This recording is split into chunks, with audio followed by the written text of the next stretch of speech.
Goeiemôre almal, nee, dit is 'n bietjie hard, dink ek. Kan almal goed hoor so, kan sy, dis beter. Dankie seuns.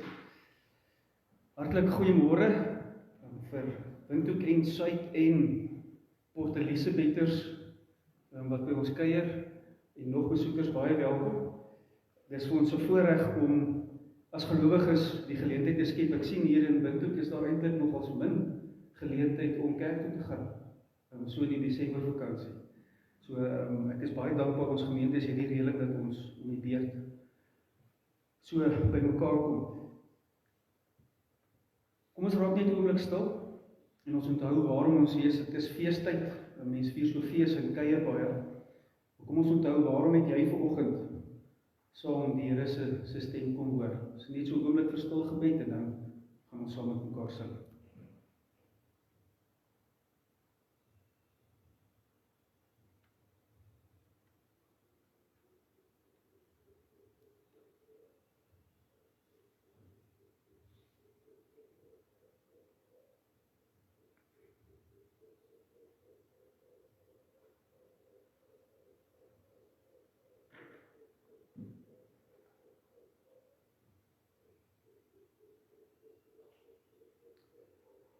Kom ons sing saam met mekaar, ons gaan sing lied 155. Verhef ons harte tot U Heer en laat U liefde ons regeer. Wil deur die Gees steeds by ons bly en ons in alle waarheid lei. Ons gaan vers 1 en vers 2 van hierdie lied sing. Julle hoor ons het nie 'n orgel nie, so dis julle geleentheid om uit volle bors te sing. Kom ons help mekaar ook hierin as ons voluit sing. Ons sing dit terwyl ons so sit. Ons verhef ons harte tot die Heer, en dan in vers 2 sing ons, raak U ons aan, om U te loof. Dit is wat ons getuig, nee, ons kom nie uit eie vrye wil, omdat dit vir ons lekker is, of die of dat, dis die Here wat vir ons bring, dis wat ons hier bely. Dis God wat ons van ons harte bekeer, en na hom toe bring om te aanbid. So terwyl ons so sit, kom ons sing hartlik saam. Verhef ons harte tot U Heer, en laat U liefde ons regeer. Wil deur U Gees steeds by ons bly, en ons in alle waarheid lei. Raak U ons aan om U te loof, versterk ons liefde en geloof. Skenk ons meer vreugde in U wet, en meer volharding in gebed. God ontvang ons onder sy seën. Daarom genade, barmhartigheid en vrede van God ons Vader, ons Here Jesus Christus en die Heilige Gees. Kom ons amen, ons staan en loof ons die Here met Psalm 146, omdat hierdie dan 'n bekende psalm is, nee? Kom ons lig die dak, kom ons prys die Here, dit reën, wonderlik, ons land is in daai opsig ook so geseën met vroeë reën. Ons weet elkeen wat die Here in ons besig is om te doen, kom ons prys hom. Ons staan, ons sing vers 1, 2 en 3, Psalm 146.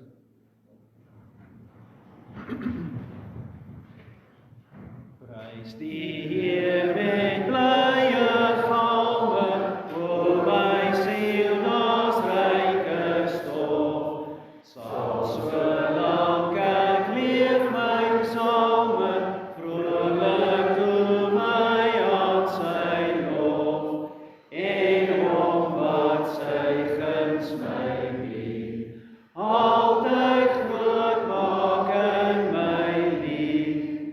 Moet op prinse nie verknou nie, by wie niemand heil kan vind, of die mens jou hoop nie bou nie, want as God hul gees ontbind, keer hom na die aarde weer, en hul raadslag stort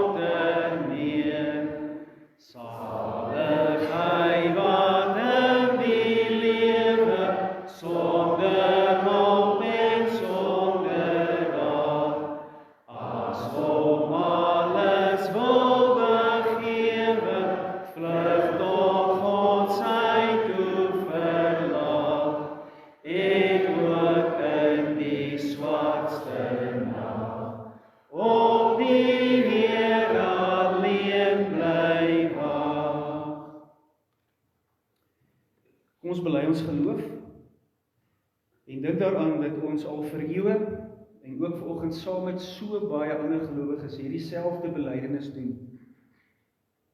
Ek glo in God die Vader, die Almagtige, die Skepper van hemel en aarde, en ek glo in Jesus Christus, sy eniggebore Seun, ons Here, wat ontvang is van die Heilige Gees, gebore is uit die maagd Maria, wat gelei het onder Pontius Pilatus, gekruisig is, gesterf het en begrawe is, en wat die angste van die hel tot in die dood toe ondergaan het. Wat op die derde dag opgestaan het uit die dood, opgevaar het na die hemel en sit aan die regterhand van God, die Almagtige Vader, waarvandaan hy sal kom om die lewendes en die dooies te oordeel. Ek glo in die Heilige Gees. Ek glo aan 'n heilige algemene Christelike kerk, die gemeenskap van die heiliges. Ek glo in die vergifnis van sondes, die opstanding van die liggaam en 'n ewige lewe. Jy kan gerus sit.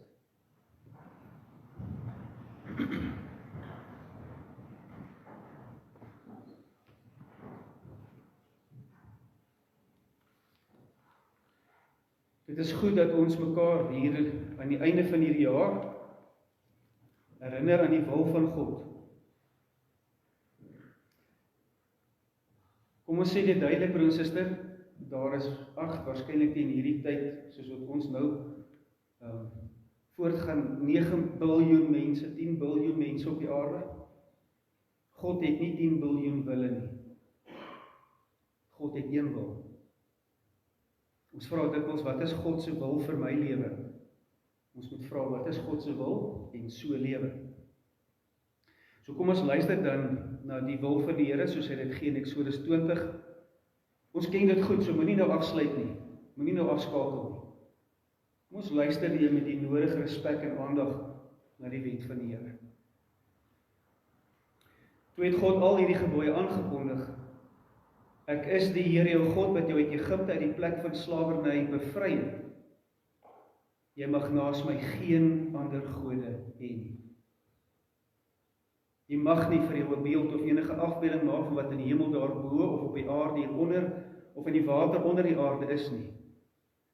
Jy mag hulle nie vereer of dien nie, want ek, die Here jou God, is onverdeelde trou aan my. Hoor mooi, nie my wil nie, sy wil, onverdeelde trou aan my. Ek reken kinders die sondes van hulle vaders toe, selfs tot in die 3de en 4de geslag van die wat my haat, maar ek betoon my liefde tot aan die 1000ste geslag van die wat my liefhet en my gebooie gehoorsaam.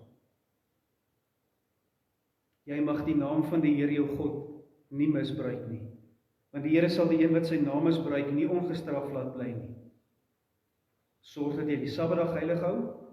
6 dae moet jy werk en alles doen wat jy moet, maar die 7de dag is die Sabbat van die Here jou God.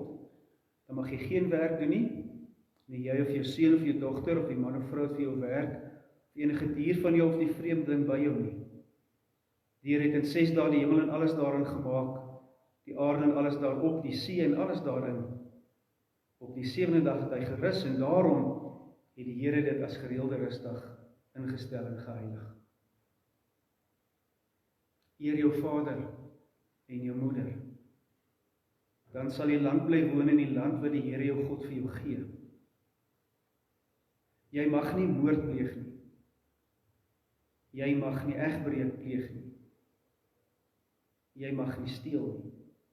Jy mag nie vals getuienis teen 'n ander gee nie. Jy mag nie iemand anders se huis begeer nie. Jy mag nie sy vrou begeer nie, ook nie 'n slaaf of slavin, 'n bees of 'n donkie, of enigiets anders wat aan hom behoort nie. Prys die Here vir so 'n helder en duidelike samevatting van sy wil. Wat ons vanoggend ook vir mekaar verkondig, juis nou na die viering van die geboorte van ons Here Jesus is, ons staan nie meer onder hierdie wet nie. Ons is nie slawe van hierdie wet nie. Die Here Jesus het dit vervul en daarom is dit net nog belangriker dat ons juis hierdie wil van die Here soek. Nie sodat ons deur hom liefgehê kan word nie, maar omdat hy ons liefhet. Omdat sy wil is dat ons ewig saam met hom sal lewe. Kom ons bid saam. Hemelse Vader, hoe wonderlik dat ons vanoggend by mekaar kan wees, uit verskillende gemeentes, verskillende plekke. Ja, dat ons by mekaar kom om U te aanbid. Ons kom om U te ontmoet, ons kom om mekaar te ontmoet, medegelowiges. Ja, want geloof is baie persoonlik, maar was nog nooit privaat nie. Hier roep ons by mekaar dat ons mekaar kan groet, soos ons ook nou donderdag gedoen het. Ons Here het vlees geword, hy het mens geword. Dat ons mekaar kan groet en sê, hoe gaan dit met jou? Hoe gaan dit met jou geloof? Hoe gaan dit met jou gehoorsaamheid? Ja, dat ons mekaar ook kan aanspreek. Nee, liewe broer en suster, nie jou wil nie, maar God se wil. Help ons tog om ons hierin te steer, so wanneer ook U ook deur die Gees in medegelowiges werk en ons aanspreek, ons aanmoedig, ons hoop gee, so werk U kragtig. Dankie vir woord en gees. Dankie vir die woord van waarheid, wat deur die Gees van waarheid ons lewens kom omwoel. Wat ons voortdurend sê dat ons nie op onsself en op die aardse moet fokus nie, maar op U. Dis heerlik, Here, altyd hierdie tyd van die jaar, wanneer U vir ons reën gee, om met 'n oop gemoed te kom, in die natuur te kan sien die reaksie. Groter is dit, Here, wat ons vra, beweeg in ons reaksie, ons groei, op U redding, op U genade, op U teenwoordigheid.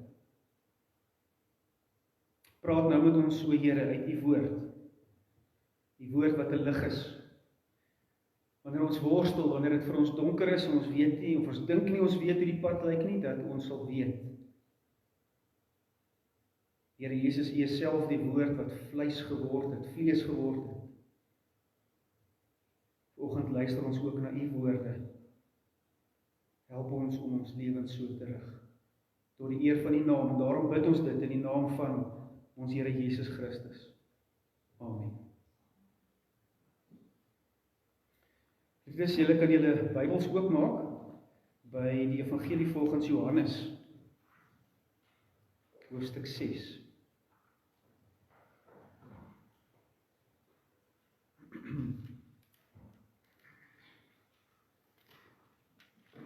Ek vra dat jy jou Bybel oophou soos wat ons deur die preek gaan. Natuurlik dat jy self met die teks kan werk, maar ons gaan ook 3 gedeeltes uit hoofstuk 6 uit lees. So hou hom gerus oop sodat jy verder kan volg. Deel kan wees van die gesprek.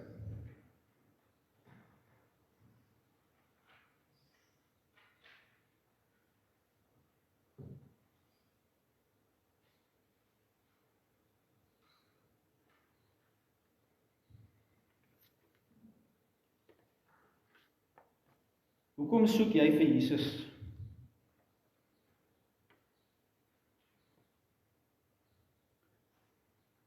Hoekom loop jy agter hom aan soos 'n disipel? Wat maak regtig saak in jou lewe? Ekskuus vir ons besoekers, ek lees nog nie. Dis net eers 'n inleiding. Ek sien julle soek daar. Ek so bly as mense die Bybel soek, is goed. Hier is net eers my inleiding. So wat maak regtig vir jou saak? Wat wil jy uit die verhouding met God hê? In die laaste paar dekades, en dis niks niets nie, maar dis asof dit groei, is dit hierdie toename aan die sogenaamde evangelie van voorspoed. Voorspoedsteologie, voorspoedsboodskap. Voorbeelde daarvan het jy dalk al gehoor. Die bekendste in ons tyd waarskynlik spreek lewe. En jou woorde is lewe, so jy moet dit spreek. As met ander woorde, as ek net positiewe dinge praat, dan gaan niks negatief gebeur nie. Of iemand sou sê, in die naam van die Here Jesus, neem ek beheer van my toekoms.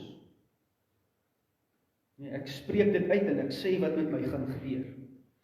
Wat ek al beleef het, by iemand se sterfbed, terwyl ek iemand vertroos, met gebed dat iemand my doodbid, om te sê, hierdie siekte is van die duiwel, ek besweer dit, ek bind dit in die naam van Jesus, dit sal nie tot die dood lei nie. Tot groot ergernis vir die persoon. Miskien praat jy nie so nie, miskien is dit nie woorde wat jy ken nie, ons as gereformeerdes, ek sê altyd, ons praat kerkaans of dopperaans, nee, ons ken nie hierdie woorde nie, so dis vir ons vreemd, maar dis algemeen, en dit word al meer algemeen. Maar hierdie wortel van hierdie sonde, brand binne in elkeen van ons, dit leef in ons. As ons kon kry, dan neem ons ook maar op 'n manier daarin deel. Dit was volop nou met Kersvense. As jy luister hoe mense vir jou Kersvense sou gee. Dit gaan ook volop wees van nou af, nee, met nuwe jaar. Die goeie wense wat jy gaan kry. 'n jaar sonder teëspoed en siekte, 'n jaar van finansiële vryheid, gemak, vreugde. En dit is mooi goed om mekaar toe te wens, nie? En as dit nie gebeur nie, as ek nou wel siek word, as daar wel oorlog in die wêreld is, hoe nou, wat word van die seënbede? Hoor bietjie wat sê Kenneth Mbugua, ek hoop ek sê nou dit reg, Mbugua, hy is 'n teoloog, 'n gereformeerde teoloog uit Kenia. Hoor bietjie wat skryf hy, ek het dit nou vertaal in Afrikaans, oor die boodskap van voorspoed. Hy sê, dit is 'n evangelie wat aanspraak maak op vryheid van siekte, armoede en lyding op grond van Christus se sterwe aan die kruis. Dit beloof materiële, fisiese en tasbare seëninge vir almal wat dit aanneem. En so dring die voorspoed evangelie daarop aan dat God se wil vir sy kinders is dat hulle hier en nou voorspoedig sal wees. Klink dit bekend? Hy gaan voort, maar die voorspoed evangelie bevat 4 belangrike skeeftrekkings wat van die Bybelse evangelie verskil. Die eerste ding is, dit verkondig 'n klein God. Nee, ek het hom klein gekry, ek kan hom in my sak sit. 2 is, dit identifiseer nie 'n mens se grootste nood nie. Wat is jou en my grootste nood? My sonde. Redding van sonde. Dit ontneem die evangelie van sy krag. En die 4de ding is, dit steel God se eer. Ek dink hy het dit besonder goed raak gevat. Broers en susters, daar is niemand wat hierdie dwaalleer, wat so welig in ons samelewing teer en dikwels in ons eie harte groei, aan as ons Here Jesus self. Kom ons luister na hierdie 3 gedeeltes. Eers Johannes 6 vers 1 tot 16. Hierna het Jesus na die oorkant van die see van Galilea toe gegaan, wat ook die see van Tiberias genoem word. 'n Groot klomp mense het agter hom aangekom omdat hulle die wondertekens gesien het wat hy aan die siekes gedoen het. Jesus het toe teen die berg opgegaan en met sy disippels daar gaan sit. Die Paasfees van die Jode was naby. Toe Jesus rondkyk en sien dat 'n groot klomp mense na hom toe aankom, sê hy vir Filippus, waar kan ons brood gaan koop, sodat die mense kan eet? Dit het hy net gesê, om hom op die proef te stel. Hoor mooi, ons mis baie keer hierdie gedeelte. Dit het hy net gesê om hom op die proef te stel, te toets, want hy het self goed geweet wat hy gaan doen. Filippus antwoord hom toe, 200 mense se dagloon is nie eers genoeg om elkeen van hulle 'n stukkie brood te laat kry nie. 'n ander disipel, Andreas, die broer van Simon Petrus, sê toe vir hom: "Hier is 'n seentjie met 5 garsbrode en 2 visse. Maar wat is dit vir so baie mense?"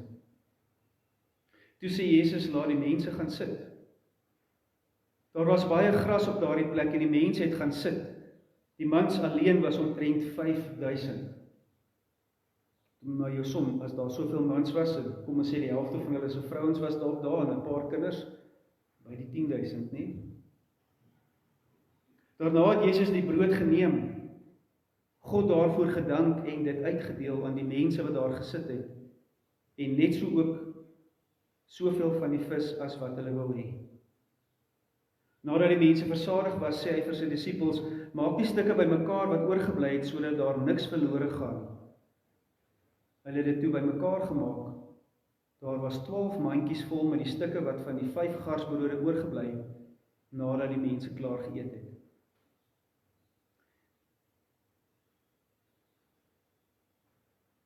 Toe die mense die wonderteken sien wat Jesus gedoen het, het hulle gesê: "Hy is werklik die profeet, die een wat na die wêreld toe moes kom."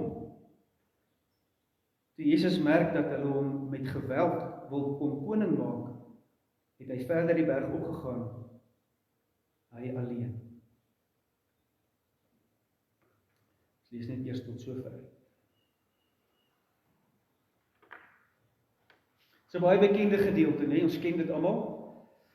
So ek gaan nie baie van tyd spandeer om die agtergrond te verduidelik nie, maar wat ek wel wil uitlig, net so vir 'n kantnota, is dat Johannes met goeie rede praat van wondertekens eerder as wonderwerke.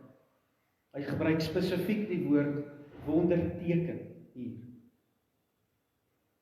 Want elke ding wat Jesus gedoen het, van sy geboorte af, het 'n spesifieke betekenis gehad, of was 'n teken wat na iets besonders gewys het. Dit het nooit gegaan oor die gebeurtenis nie. Dit was 'n teken. Maak vir jou 'n kantnota oor die wonderwerke, dis hieroor. So daar is hierdie groot klomp mense, omtrent 10.000, en hulle loop agter Jesus aan, waaroor? Oor die tekens. Spesifiek in hierdie geval, die siekes wat hy gesond gemaak het. En hier kry ons die eerste van 3 toetse.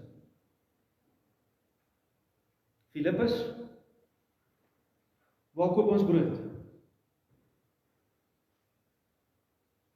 God toets hier die kwaliteit van sy kinders, van sy disippels. Wat is Filippus se reaksie? Dis nie die begroting nie. Kan dit nie doen nie, dis nie die begroting nie. Daar is nie genoeg geld nie. Andreas, hier's wat ons het, Here. Uit hierdie klomp mense was daar een seentjie wat voorberei vir sy reis vir die dag. Hy het 5 broodrolletjies en 2 klein visse. Julle ken die res. Jesus verwerp nie hierdie seentjie se klein bydrae nie. Hy neem dit, hy dank sy Vader en hy deel hierdie kos vir 10.000 mense. Nou as jy nou voorspoed wil soek, dan is dit hier. Is dit nie? Ons hoor daar is so baie voorspoed, daar bly 12 mandjies oor nadat almal genoeg geëet het. So uit wat uit hierdie seentjie deel, wat vir 'n mens lyk na niks, het vir Andreas gelyk na niks, gee Jesus 'n teken. Wat is hierdie teken? Bring wat jy het. Bring jou ou bietjie na my toe. Jou bietjie is myne. Ek sal myself met jou bietjie verheerlik. Maar bring dit. Tog hoor ons die mense verstaan hierdie teken verkeerd. Hulle sien net hierdie broodwonder. En so verkondig hulle dan 'n klein God. As hulle sê, hy's die profeet. Wat moes kom, kan julle hoor hoe maak hulle Jesus klein? As jy 'n Jood was wat daar gesit het, so jy weet, hulle praat eintlik van Moses. Hulle verwys na die manna. Dis wat nou weer gebeur, dis die profeet. Gratis kos. Jesus se reaksie hierop is aangrypend. Luister weer saam met my na vers 15. Toe Jesus merk dat hulle hom met geweld wil kom koning maak, het hy verder die berg opgegaan. Hy alleen.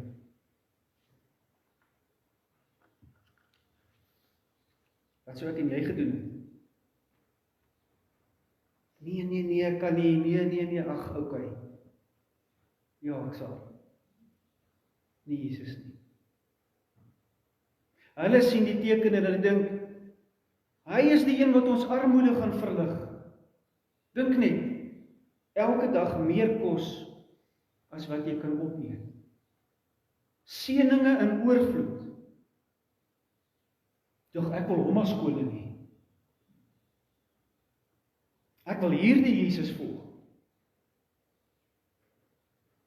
Wat doen Jesus? Hy gee pad. Letterlik sê die Grieks, hy vlug. Nee, hierdie is nie die teken van julle voorspoed nie. Hy draai letterlik sy rug op so 'n betekenis, so 'n verklaring van sy koms. Hy is nie maar net 'n profeet nie. Hy is nie maar net koskoning nie.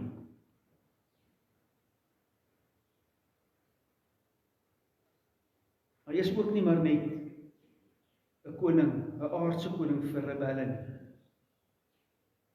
Dit sou die volgende sonde wees waarvoor hulle hom soek. Volgens Matteus se getuienis oor hierdie selfde gebeurtenis, sê Jesus op 'n baie ernstige bevel, vaar Kapernaum toe, klim in 'n bootjie en vaar weg van hier af. Hoekom?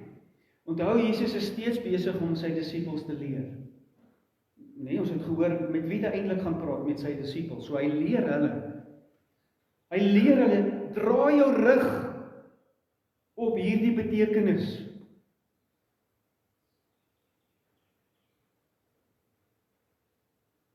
Draai jou rug op hierdie gedagte van 'n koskoning. Al weet Jesus, hierdie sonde leef ook in hulle harte. Hulle soek ook voorspoed. Kan jy onthou later? Here, kan ek in jou linker of regterkant sit? Dit het in hulle ook geleef, soos dit in jou en my maar wil. Hoor nou hoe spreek die Here Jesus dit aan. Hy spreek hierdie fout aan. Kom ons luister daar vanaf vers 16. Toe dit aand word, het Jesus sy disippels na die see toe gegaan en in 'n skuit geklim en weggevaar na Kapernaum toe, oorkant die see. Dit was al donker en Jesus was nog steeds nie by hulle terug nie.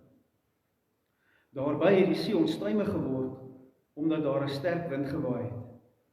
Toe hulle so 5 of 6 kilometer geroei het, sien hulle Jesus op die see loop en naby die skuit kom, en hulle het bang geword.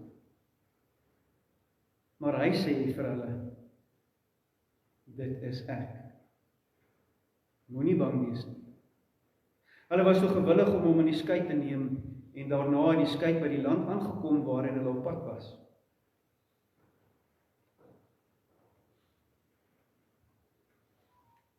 Wat val jou op? Voorspoed?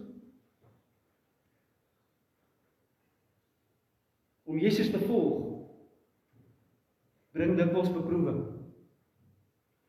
Van tekens van voorspoed na 'n baie duidelike teken van teenspoed, selfs verwoesting. En die ergste, Jesus is nie fisies by hulle in die boot nie. En nou kry ons kwaliteittoets nommer 2. Eers die storm. Ons hoor in die ander evangelies dat hulle gedink het hulle gaan sterf. Dis klaar met ons. So erg was hierdie storm. Kan jy jouself indink wat sou al alles uitgeroep het hier in die middel van die stikdonker nag? Onthou, hulle het nie ligte gehad soos ons nie, miskien 'n lantern. Water wat oral om hulle spat binne in die boot. 12 mandjies takeaways vergeet. Lankal uit hulle gedagtes uit. Wil hulle steeds hierdie Jesus as koning hê? Al kan sy opdrag hulle dood beteken, maar onthou dit is hy wat vir hulle gesê het. Vaar na Kapernaum toe.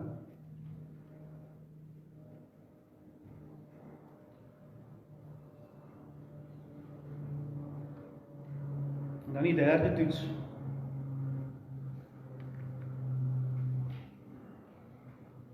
Johannes maak baie daarvan dat die disippels bang was toe hulle Jesus op die water sien aanloop. Dis nie 'n algemene ding nie. Jesus is meer as voorspoedsprofeet. Juis wanneer die mense sy teken misverstaan as iemand wat net aardse voorspoed kan bring, is hy in persoon vir hulle die teken. Sien mooi wat hier gebeur. Hy gee nie iets nie, hy gee homself.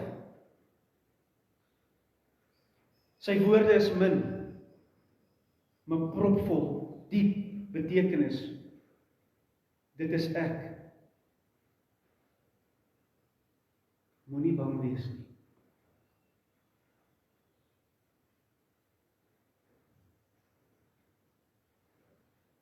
Dit is ek.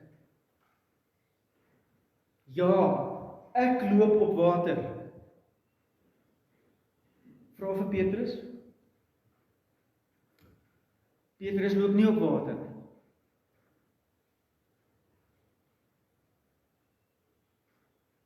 Ek loop op water want ek kan.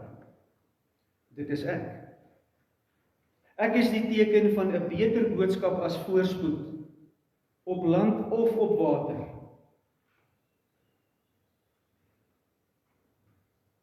Broers en susters, die krag van die regte evangelie word juis in Jesus, in die persoon duidelik. As hy in vers 20 die Vader se verklaring wat hy daar vir Moses by die brandende bosse gegee het, hier weer bevestig. Onthou julle, wat het hy gesê by die bos? Here, wie moet ek sê het my gestuur? Ek is. Ons hoor dit hier in die Grieks, ego eimi. Dit is ek, of ek is wie ek is. Selfe betekenis as in die Hebreëus. Nie net is hierdie Jesus wat vlees geword het, wat ons nou gedenk het, bewus van hulle omstandighede nie. Hy kom op die water aangeloop daar waar hulle is. Hy weet presies waar hulle is. Wat is hulle omstandighede? En as hy in die bootjie klim, dan luister die see, die wind, bedaar. En so terloop sê Johannes daar in vers 21, hulle was naby die plek waar hulle moes wees. Hulle is nie van koers afgewaai nie. Hulle het aangekom waar hy hulle gestuur het. Jesus kom wys hier in sy persoon, hy heers oor land, oor water, oor tyd, oor ruimte. Dink, heelal. Hy is meer as wat jy kan dink. Dit gaan hier oor baie meer as jou voorspoed. Kom ons lees, wat gebeur hier van vers 22 af. Die mense wat oorkant die see was, die mense wat hulle gelos het daar, het gesien dat daar net een skuitjie is en geweet dat Jesus nie saam met sy disippels in die skuit geklim het nie, maar dat hulle alleen weggevaar het. Die volgende dag kom daar toe ander skuitjies van Tiberias af aan, naby die plek waar die mense die brood geëet het, nadat die Here daarvoor gedank het. Toe die mense sien dat Jesus nie daar is nie, en sy disippels ook nie, het hulle in die skuitjies geklim en na Kapernaum toe gevaar, op soek na Jesus. En toe hulle hom oorkant die see kry, vra hulle vir hom, Rabbi, wanneer het u hierheen gekom?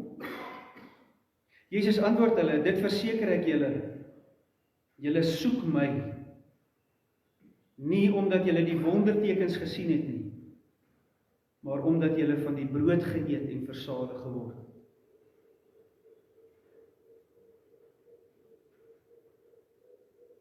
Julle moenie werk vir die voedsel wat vergaan nie, maar vir die voedsel wat nie vergaan nie, en wat ewige lewe gee. Dit sal die Seun van die mens vir julle gee, want God die Vader het hom die mag daartoe verleen. Hulle vra hom toe, wat moet ons doen om te doen wat God van ons verlang? En Jesus antwoord hulle, wat God van julle verlang, is dat julle moet glo in hom wat hy gestuur het. Hulle sê toe vir hom, watter wondertekens kan u doen, sodat ons dit kan sien en in u kan glo? Wat gaan u doen? Ons voorouers het manna in die woestyn geëet, soos daar geskrywe staan, hy het aan hulle brood uit die hemel gegee om te eet. Jesus het hulle geantwoord, dit verseker ek julle, dit is nie Moses wat vir julle die brood uit die hemel gegee het nie, maar dit is my Vader wat vir julle die ware brood uit die hemel gee. Die brood wat God gee, is hy wat uit die hemel kom en aan die wêreld die lewe gee. Hulle sê toe vir hom, meneer, gee ons tog altyd hierdie brood. Maar Jesus sê vir hulle, ek is die brood wat lewe gee. Wie na my toe kom sal nooit weer honger kry nie, en wie in my glo sal nooit weer dors kry nie. Maar wat julle betref, ek het reeds gesê, julle sien my, en tog glo julle nie in my nie. Elkeen wat die Vader vir my gee, sal na my toe kom, en ek sal hom wat na my toe kom nooit verwerp nie. Ek het van die hemel afgekom, nie om my wil te doen nie, maar die wil van hom wat my gestuur het. En dit is die wil van hom wat my gestuur het, dat ek van almal wat hy my gegee het, nie een verlore sal het gaan nie, maar hulle almal op die laaste dag uit die dood sal ek opstaan. Dit is die wil van my Vader, dat elkeen wat die Seun sien en in hom glo, die ewige lewe sal hê. En ek sal hom op die laaste dag uit die dood laat opstaan.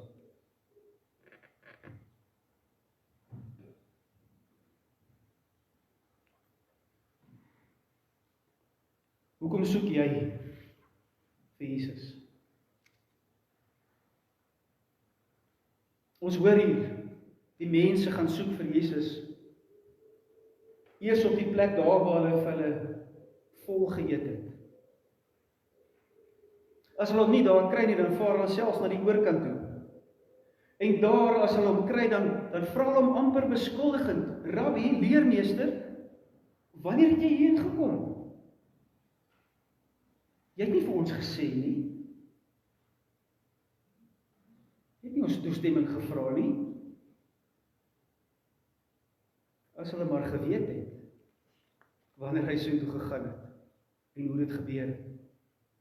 As Jesus hulle dan antwoord, kom hy reguit tot die punt, julle soek my nie oor my nie. Julle soek vir my oor die brood. Brood is niks. 'n vol maag is niks, as jy my nie het nie.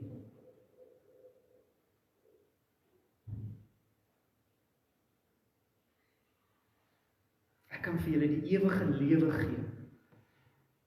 Die ewige lewe. Geen sprake van 'n voorspoedige lewe nie. En dan vra hulle, maar wat moet ons doen om te doen wat God wil hê? Wat moet ons doen? Die antwoord, glo in die wonder van die teken. Nie die wonderwerk nie, in die wonder van die teken. Glo in God se gestuurde. Dit is ek. Glo in my.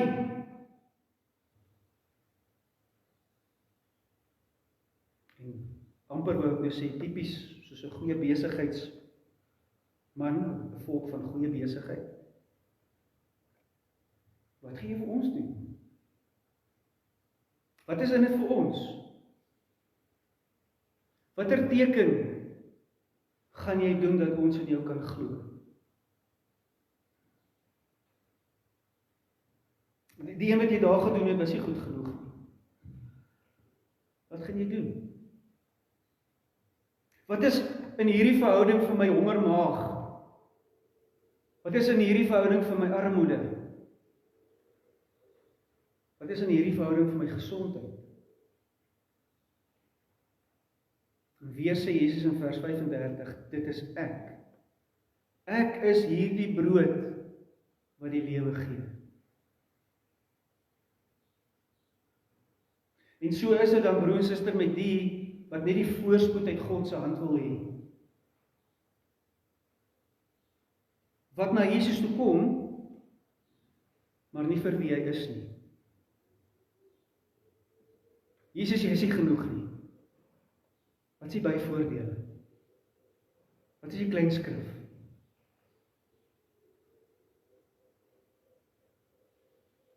Maar prakties, wat beteken hierdie woorde van Jesus dat hy die brood is wat die lewe kan gee sodat jy nooit weer honger sal word nie? Sy antwoord vers 40, lees weer saam met my. Dit is die wil van my Vader dat elkeen wat die Seun sien en in hom glo, die ewige lewe sal hê. En ek sal hom op die laaste dag uit die dood laat opstaan. Hoor jy hoe hier nie van 'n klein gootjie gepraat word nie? Een wat daar is om kospakkies uit te deel, om ek versamelvraestelle vir my deur te kom, om veilige reise op vakansie te gee. Hoor jy hoe hierdie evangelie, hierdie brood, my diepste nood aanspreek? My sonde, wat my ewige dood beteken. Hiervoor gee hy 'n antwoord. Kan jy hoor hoe hierdie evangelie vol krag is? Dis nie 'n evangelie wat 'n franchise soek. Kospakkies oor die wêreld versprei nie. Dis kragteloos. Hierdie evangelie gaan deur die wêreld en natuurkragte. Dit loop op water. Dit val op na die hemel. Hoor jy hoe hierdie evangelie nie God se eer steel deur op die voorspoed van mense te fokus nie, maar juis sy eer soek, sy eer herstel, deur te wys die wonderteken is Jesus. Dit gaan oor hom. Hier by jou en my, prakties. As jy hongerpyne kom, dan beteken dit vir my as gelowige, ek hoor hoe dit die Here Jesus sê, moenie bang wees nie. Ek is by jou. As ek siek is, dan hoor ek die Here Jesus sê, ek loop op water, sodat jy nie hoef nie.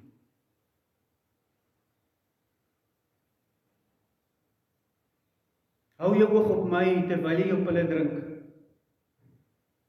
Terwyl jy in remissie is en gesond word. Of terwyl jy wegkwyn in jou siekte. Ek is hier. Ek is genoeg. Ek is die lewe.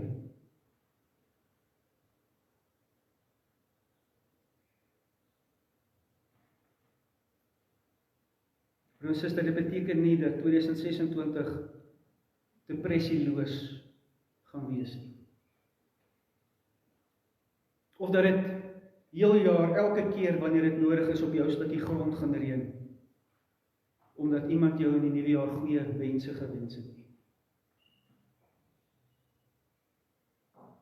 Net so beteken dit nie dat as jy Jesus se bloed oor jou kar gebid het,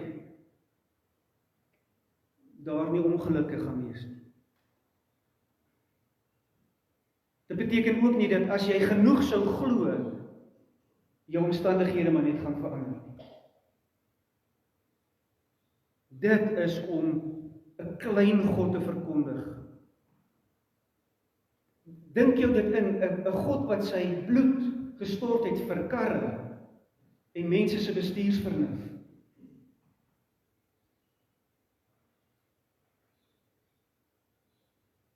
Nee. Dit is om te verkondig dat ons veiligheid op die pad, of my finansiële voorspoed, my finansiële vryheid en onafhanklikheid, my grootste nood is.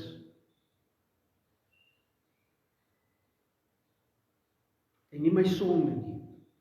Nie my ewige dood as ek nie gered word nie. So evangelie is om die krag van Jesus se boodskap pap en kragteloos te maak. Dis soos 'n liewe Jesus karaktertjie wat jy voor op jou dash kan sit. Met sy koppie so knip terwyl jy ry. Kragteloos. Dan is dit nie meer die boodskap wat lewens omdop, om weer sin te maak op pad saam met my koning nie.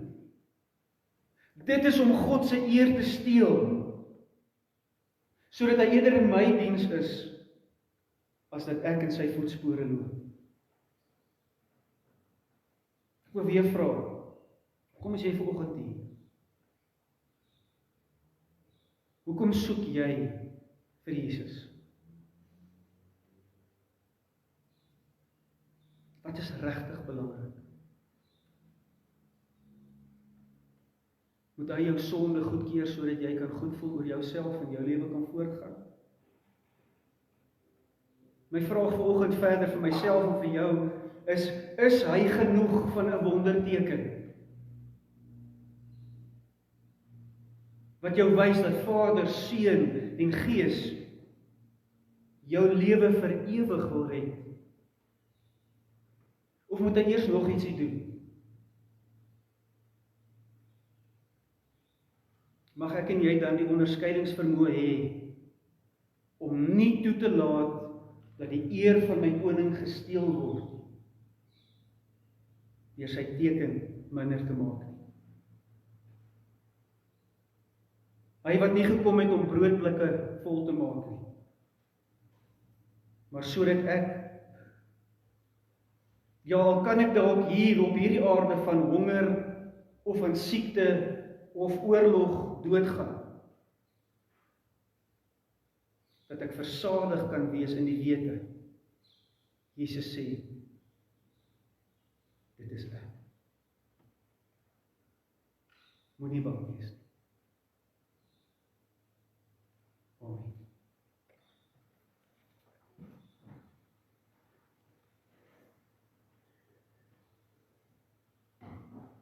Voordat ons saam bid, broers en susters, net lief en leed.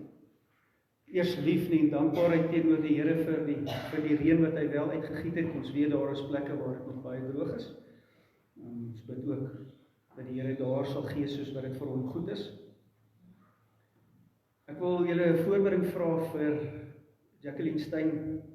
Sy is familie van lidmate in ons gemeente. Sy het so rukkie terug uitgevind dat sy baie ernstige kanker het, dit redelik ver in haar lyf versprei het. Sy is op die oomblik in Ladiphoanga. Kom ons bid vir die gesin. Dit is ook vir hulle geloofsworsteling. Ek kon gister hierdie boodskap met haar deel. Sy hoef nie op water te loop nie. Terwyl sy haar klein kindertjies in die oë moet kyk.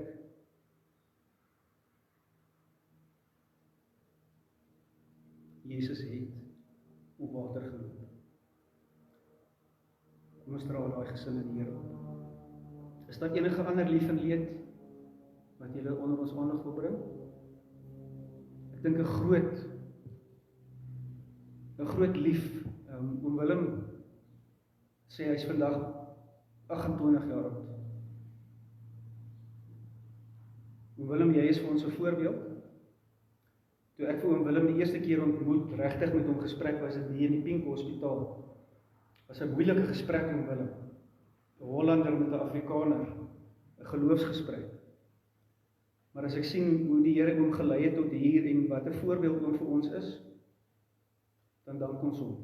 Ons dank hom ook vir die wonder van oom se geboorte, soos wat sy geboorte 'n wonder was, as oom se 'n wonder en hier is oom. Ons bid is dat oom rustig sal wees met hoe die Here oom vorentoe lei. Hy het op water geloop sodat oom nie hoef nie. Baie seën op hierdie dag. Kom ons bid saam.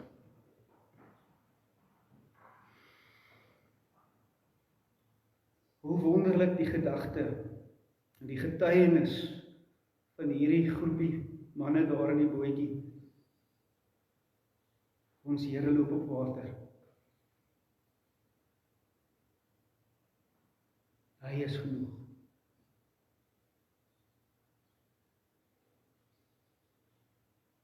O Here, vergewe ons elke een wanneer ons dit vergeet. Vergewe ons wanneer ons vergeet, U is regtig genoeg.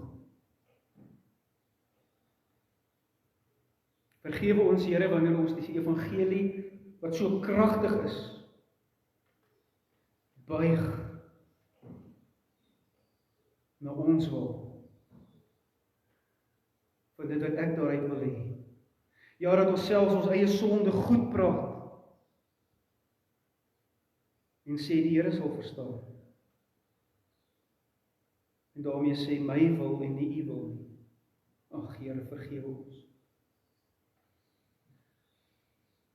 Vergewe ons wanneer ons eerder U voorspoed wil hê en U versorging, U voorsienigheid as U self.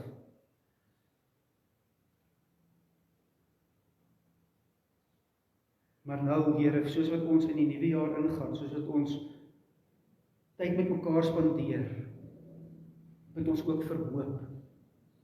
Wanneer U ons konfronteer met ons sonde en ons vergewe, mag ons daarom opstaan, die kop oplig en op U fokus. Mag dit die boodskap wees wanneer ons by mekaar is. Soos wat ons met Kersdag gesê het, dat die boodskap is, my Here het vleis geword, hy het onder ons kom woon. Mag dit verder wees. Moenie bang wees nie. My Here is by jou. Ons bid dit vir die Steyn gesin. Jacqueline waar sy in asemnood is. Waar haar liggaam eers weer gesond moet word voor verdere behandeling. Die worsteling van 'n man. Die worsteling van 2 klein kindertjies. Van familie, van 'n pa en 'n ma, 'n oupa en 'n ouma. Ons dra hulle nie op, dankie vir hulle geloofsgetuienis in hierdie tyd, dat U vir hulle genoeg is. So bid ons ook onder ons, elkeen wat hier is, mense wat worstel met depressie,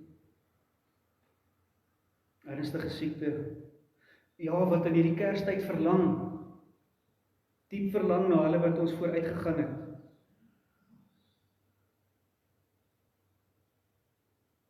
Wil U die regte troos gee, nie goedkoop troos soos wat die wêreld wil nie, maar diep, ewige troos soos wat net U kan. Mag ons daarom nie 2026 vrees nie, maar met geloof agter ons koning aanloop, terwille van wie U is.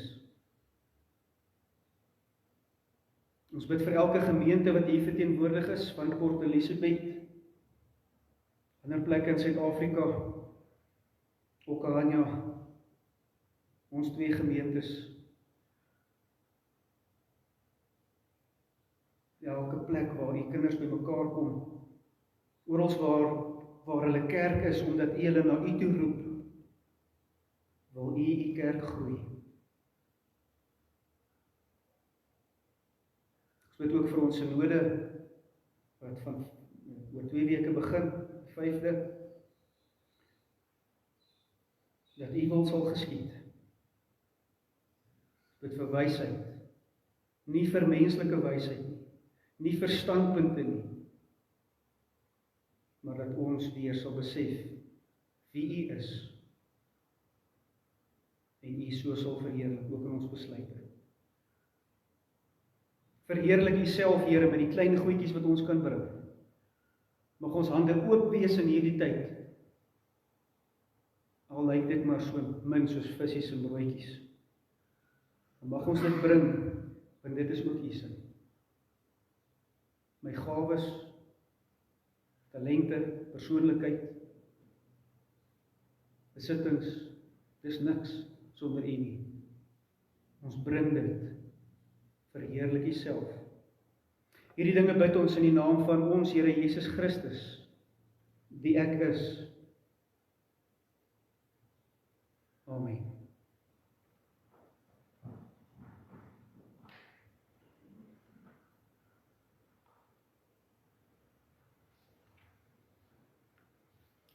Kom ons loof die Here.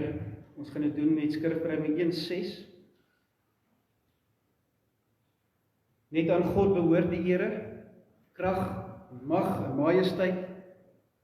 Hy verlos ons deur ons Here Jesus in sy heerlikheid. Eer aan hom nou, kragtig, magtig, tot in alle ewigheid. Kom ons staan en sing ons dit hartlik saam.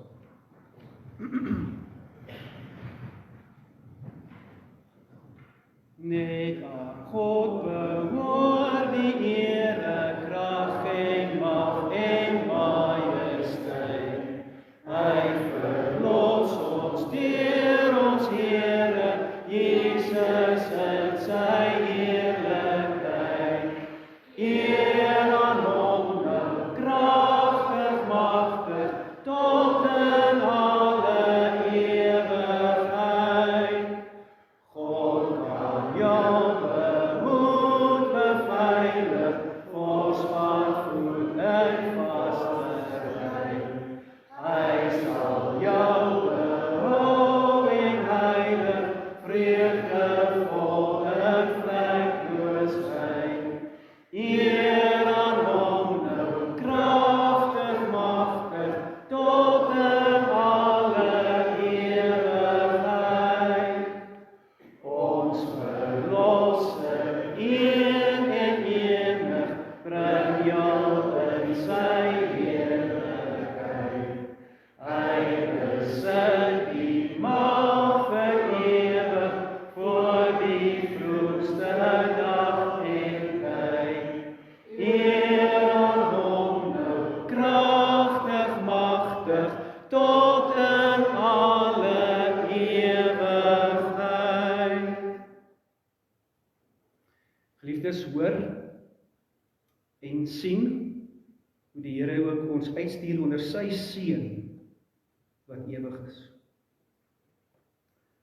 Maar God, wat julle vrede gee, julle volkome aan hom toegewyd maak en julle geheel en al na gees, liggaam en siel, so bewaar dat julle onberispelik sal wees wanneer ons Here Jesus weerkom.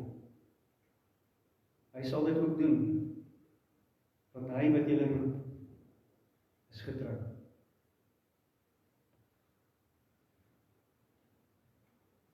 Amen. Amen.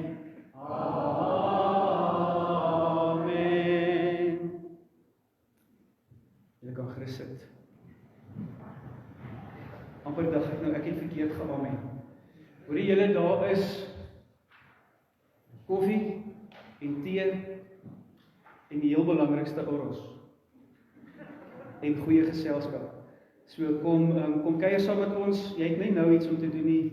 Die boutgrond self gaar maak ensovoorts. So kom kuier eers gou 'n bietjie saam met ons en dan groet ons julle 'n mooi dag.